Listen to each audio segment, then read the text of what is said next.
So, what happens when just billions in crypto wealth suddenly need a new place to go?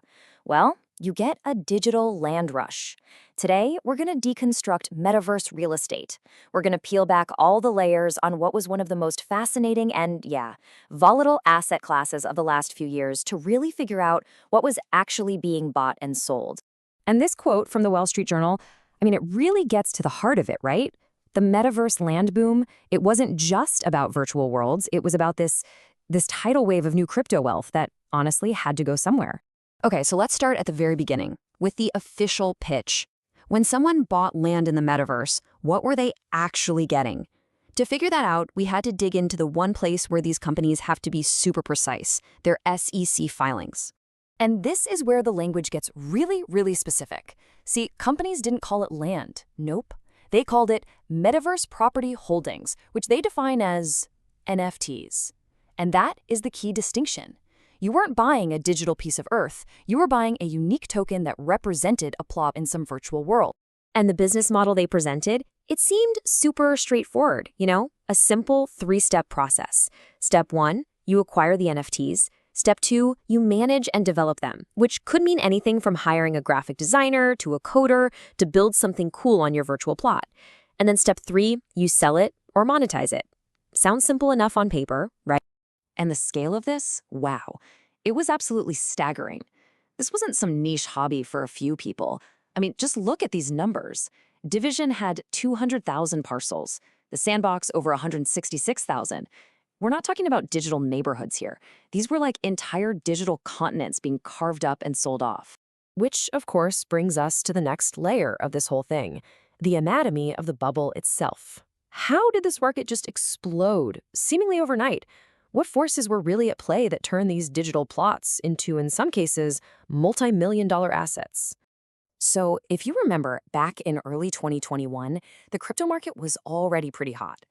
But then, on October 28th, a single announcement just poured gasoline on the fire. Facebook announced it was rebranding to Meta, and that lit the fuse. The total crypto market cap tripled to over $3 trillion. And the tokens for these metaverses, like Mana for Decentraland and Sand for the Sandbox, they just went parabolic. And you can see the exact moment of ignition right here. Just look at the price of Sand, the Sandbox's token. It was kind of just bumping along, doing its thing, and then, boom, the Meta announcement hits and the price just goes vertical. This wasn't just growth, it was a full-blown explosion, fueled by this sudden, massive rush of capital. So, what did that token explosion mean for the price of the virtual land itself? Well, researchers dug in and found an almost perfect correlation, a staggering 0.96. What that means is, as the token price shot up, the land price went up in almost perfect lockstep. They were basically two sides of the very same speculative coin.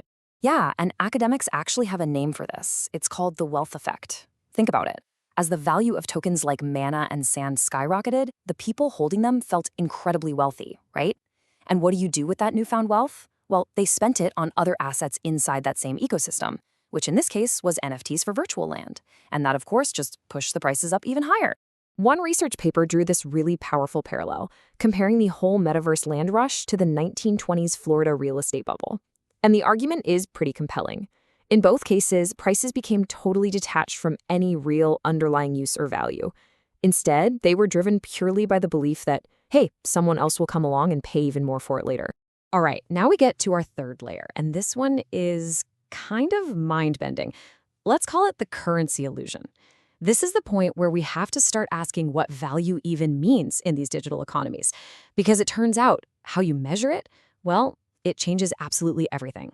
So let's just do a little thought experiment. Imagine you bought a plot of virtual land right at the beginning of this boom, and you timed it perfectly, selling at the absolute peak. Simple question, what was your return? The answer is, well, it completely depends on how you do the math. Okay, look at this. This is wild. If you measure your return in good old US dollars, your profit was a life-changing 300x. But if you measure that same exact trade in Sand, the metaverse's own currency, your return was just 3x. That's 100 times smaller. How is that even possible for the exact same trade? Well, the answer lies in this weird behavioral bias called the unit of account effect. Basically, when the currency you're using to buy things, in this case sand, is going up in value really fast, everything priced in it seems cheap. So you had this perfect storm. The wealth effect made you feel rich because your sand was worth so much, and then the unit of account effect made spending that sand on land feel like you were getting a bargain, even while the actual dollar value was going through the roof. Okay, for our final layer, let's bring this whole thing crashing back down to earth. Let's look at the actual foundation this was all built on. What were the real risks that these companies disclosed in their own legal filings? The fine print. And here's the thing, none of this was a secret. It was all right there in the legal filings for anyone to read. They clearly stated these huge risks, things like the whole project could collapse if the founders just decided to leave. There were fewer financial disclosures required. There was this constant threat of government regulation and just total uncertainty about how any of it would be taxed. I mean, these are fundamental, really serious business risks. But this is probably the single starkest warning of them all. An independent auditor's report on one of these companies actually included this exact phrase: substantial doubt about the ability of the company to continue as a going concern. Now, in the world of accounting, that is a massive, massive red flag. It's basically the auditor's formal way of saying, we are not confident this business will even exist in the near future.